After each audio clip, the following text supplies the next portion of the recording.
Company की तरफ से मुझे अच्छा पैकेज मिल रहा है। आखिर क्या जरूरत है तुम्हें ये छोटी सी सैलरी के लिए पूरा दिन दिमाग खपाने की?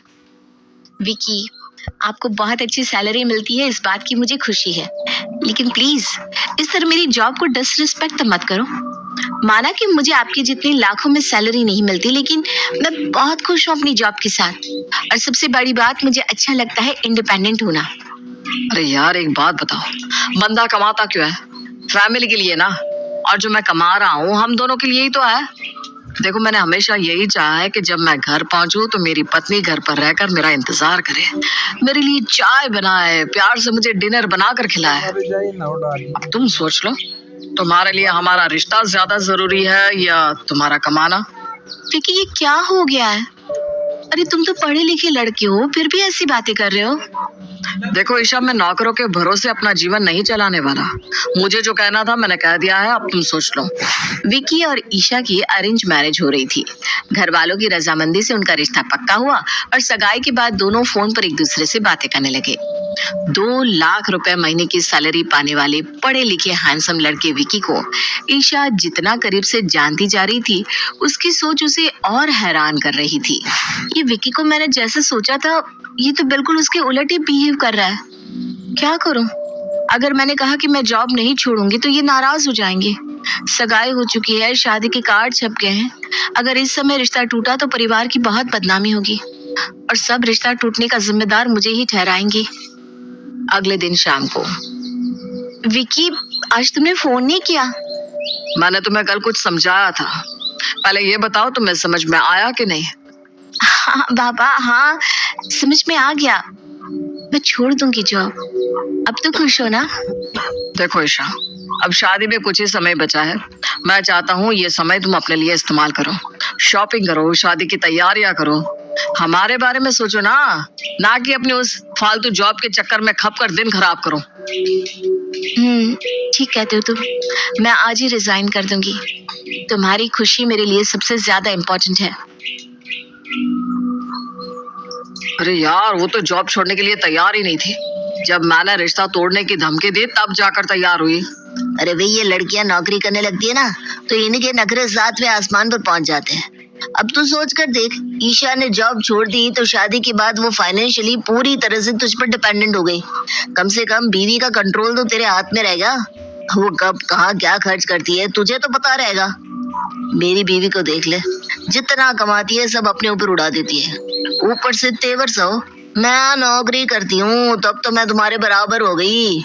अरे घर के किसी भी काम में कोई इंटरेस्ट नहीं है उसे। भाई पता नहीं किसने ये औरत आदमी की बराबरी का नारा दिया है। औरत आदमी के बराबर हो जाएगी तो बच्चे क्या हम पालेंगे? अपने दोस्त की बातों में आकर विकी ने ईशा को नौकरी छोड़ने पर मजबूर कर दिया था। धीरे धीरे समय बीतता है, विकी और ईशा की शादी हो जाती है। शादी के कुछ दिन बाद, सुनिए ना, मुझे कुछ पैसों की जरूरत है। अच्छा, क्या बात है, बताओ कितने पैसे चाहिए तुम्हें और क्यों? मुझे अपने लिए कुछ लेना था।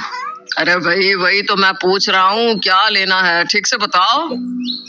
बताए बिना आप पैसे नहीं दे सकते क्या? देखो ईशा, पैसे कोई पेड़ पर नहीं लगते कि तुमने फरमाइश की और मैंने तोड़कर तुम्हारे सामने नोट बिछा दिए। अरे भाई, क्या चाहिए, क्यों चाहिए, वाकई लेने की जरूरत है या नहीं, ये सब देखने की जिम्मेदारी भी तो मेरी है ना। आप मुझे पैसों के लिए ताना मार रहे हैं? मैं क्या आपको फिजूल खर्च करने वाली लड़की दिखाई देती हूँ? अरे नहीं बाबा, सीधी सी बात है। देखो सीधा जवाब दे दो, क्या लेना है? शादी के समय में बस हैवी साड़ी ही लेकर आई हूँ। अब मुझसे रोज रोज घर में साड़ी नहीं पहनी जाती। मुझे अपने लिए थोड़े सूट लेना है। सूट कंफर्टेबल रहते हैं, काम भी आसानी से हो जाता है। अरे भाई, तो ये ज्ञान की बातें तुम्हें पहले पता नहीं थी क्या? शादी में सूट लेकर क्यों नहीं आई? अभी शादी में कितनी शॉपिंग की है और अब फिर से तुम्हें शॉपिंग करनी है? अरे तब लगता था कि साड़ी पहनने में बहुत मजा आएगा, नए नए स्टाइल की ब्लाउज कैरी करूंगी, लेकिन अब मेरी हिम्मत जवाब दे गई है। अच्छा ठीक है, मैं शाम को लेता हूँ। विकी, मेरे लिए सूट आप कैसे लेकर आओगे? मैं अपनी पसंद के ही कपड़े पहनना पसंद करती हूँ।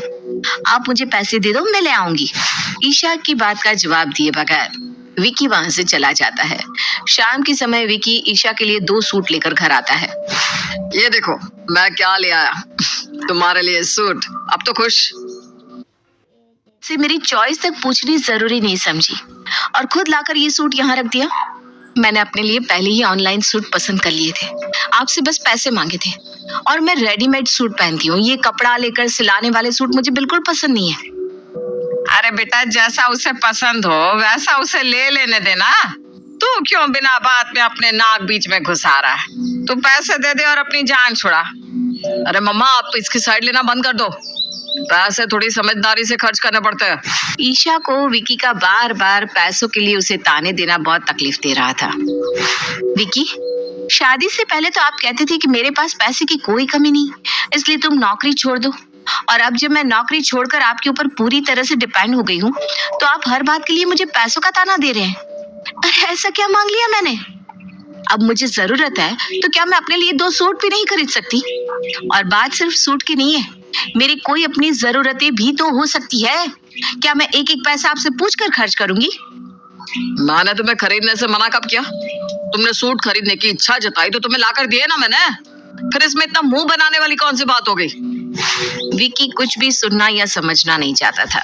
कुछ दिन बाद, मैडम पार्सल है आपका, कैश ऑन डिलीवरी, लाइए 365 रुपए दीजिए।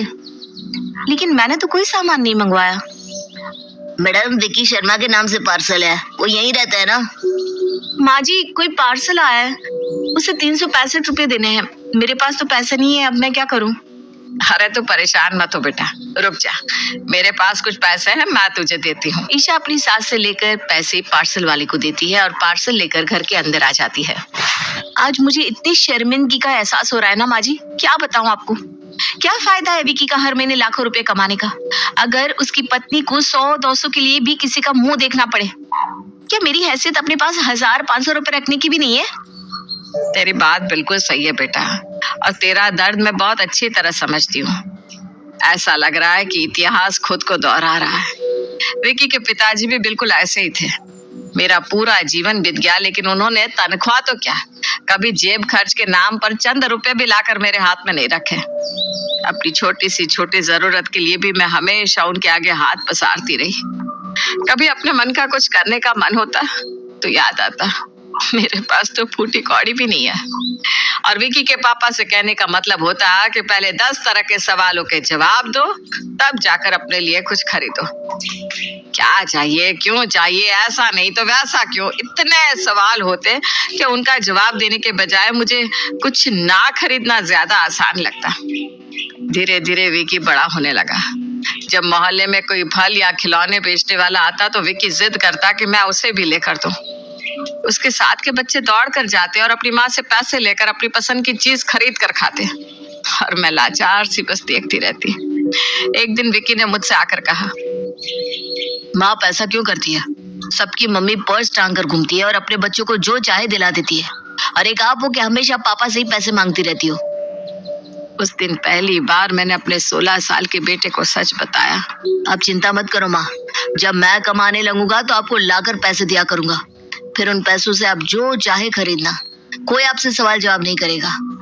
उस दिन मुझे लगा कि मैंने अपने बेटे को अच्छे संस्कारों के साथ बड़ा किया है। विकी बड़ा होगा तो मुझे समझेगा। बड़े होने के बाद विकी ने अपने अच्छे बेटे होने का पूरा फर्ज निभाया, और उसकी नौकरी लगने के बाद वो हर महीने मुझे कुछ रुपए देने लगा। रुपए मुझे देने के बाद उसने कभी पलटकर पूछा भी नहीं कि मैं उन रुपयों का क्या करती हूँ। विकी के पापा अपनी अनंत यात्रा पर निकल गए, लेकिन कभी मुझे वो सम्मान ना दे सके जो मैंने उनसे चाहा था।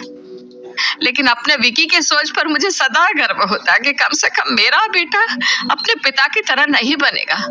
अगर वो अपनी माँ की तकलीफ समझ रहा है तो कल को पत्नी की भी समझेगा। लेकिन आज तेरी बात सुनकर मुझे अपने बीते हुए एक एक दिन याद आ गए। आज इसने साबित कर दिया कि ये अपने पिता की ही संतान है। माँ के लिए चाहे इसके भाव अलग हो, लेकिन पत्नी को सही मान सम्मान दे पाना इसके खून में ही नहीं है। तो क्या मुझे भी सारी जिंदगी पाई पाई के लिए इनके आगे ऐसे ही हाथ फैलाना होगा?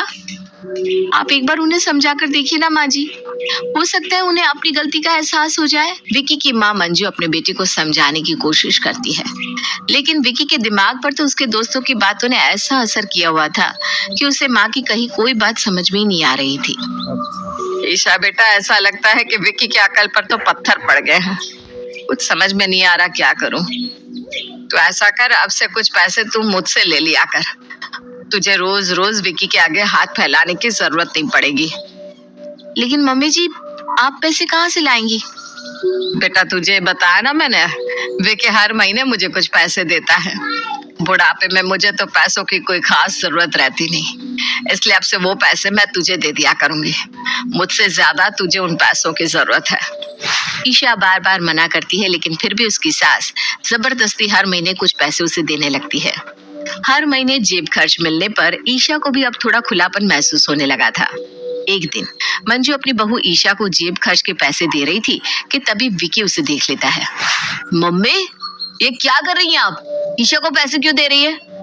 अरे मैं अपने पैसों का जो चाहे करूं, मेरी मर्जी। ओह, तो ये बात है। मेरी मर्जी के बगैर ईशा को पैसे देकर आपने ठीक नहीं किया मम्मा। अगर आपको पैसों की जरूरत नहीं है तो ठीक है, अगले महीने से मैं आपको पैसे देना बंद कर दूंगा, लेकिन इस घर में होगा वही जैसा मैं चाहूंगा। मैंने आपको मना किया था ना माँ जी कि आप मुझे रुपए मत दीजिए। देखा आपने, मेरी वजह से उन्होंने आज आपसे इस तरह की बात की है।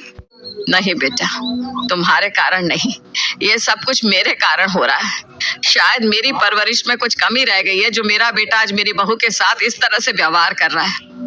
अब सहने का समय नहीं है बेटा, अब हमें इसे सबक सिखाना ही होगा।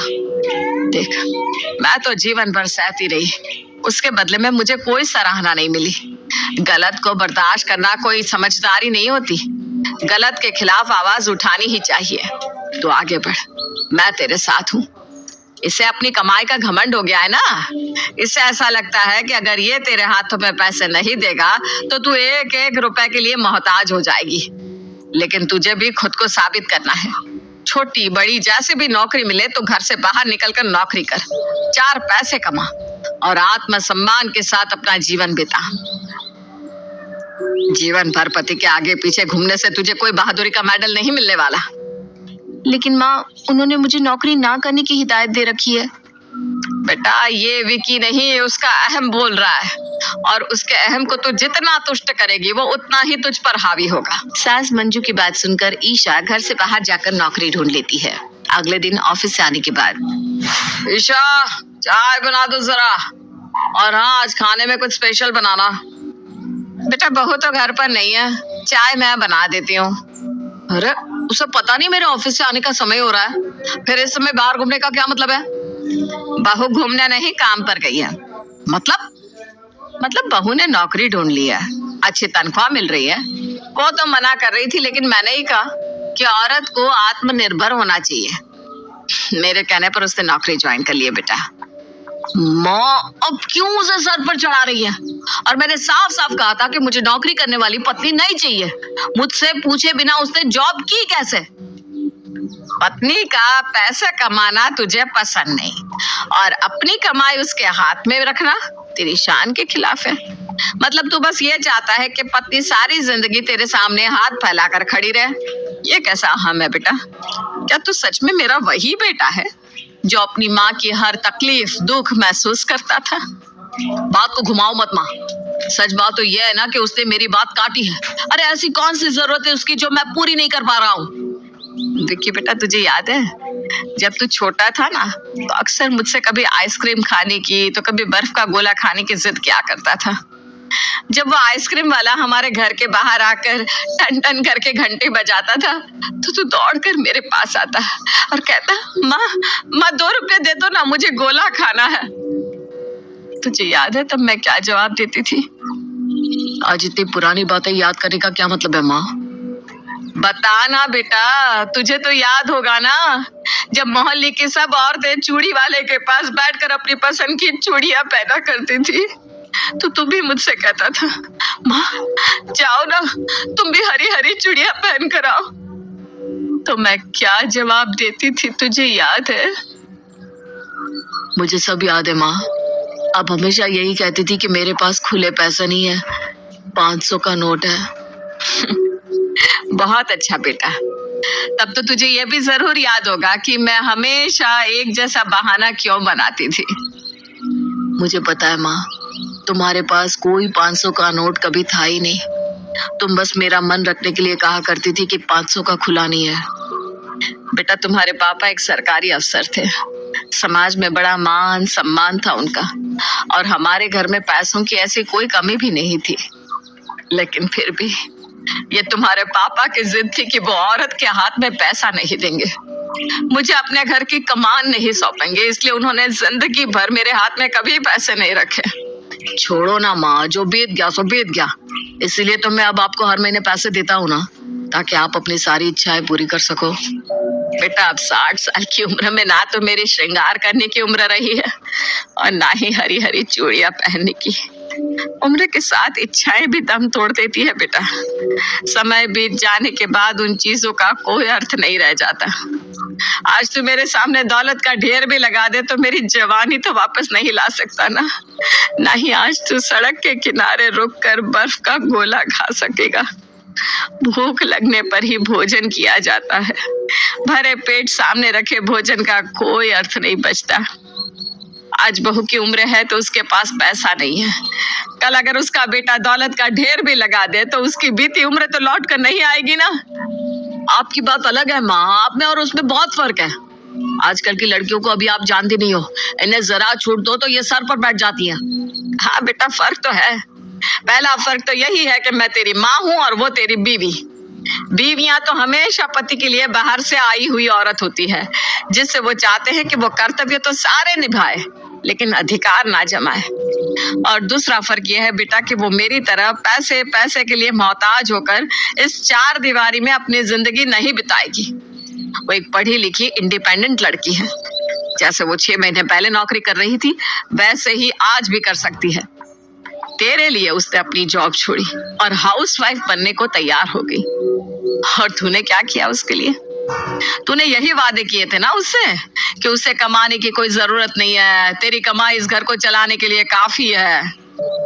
लेकिन बेटा क्या फायदा ऐसी कमाई का कि तू अपनी पत्नी के हाथ में कुछ रुपए रखकर ये भी ना कह सके ये तुम्हारा जेब खर्च है, अपने पास रखो, जहां मन करे वहां खर्च करो। मुझे अपनी गलती का एहसास हो गया है माँ। अब मैं आपको फिर से आपका विक्की बनकर दिखाऊंगा और आपकी बहू को भी उसके सारे अधिकार दूंगा। विक्की को अपनी गलती का एहसास हो गया था। उस दिन के बाद विक्की ने कभी भी अपनी पत्नी को नौकरी करने के लिए रोका नहीं और पाई पाई का हिसाब रखना भी बंद कर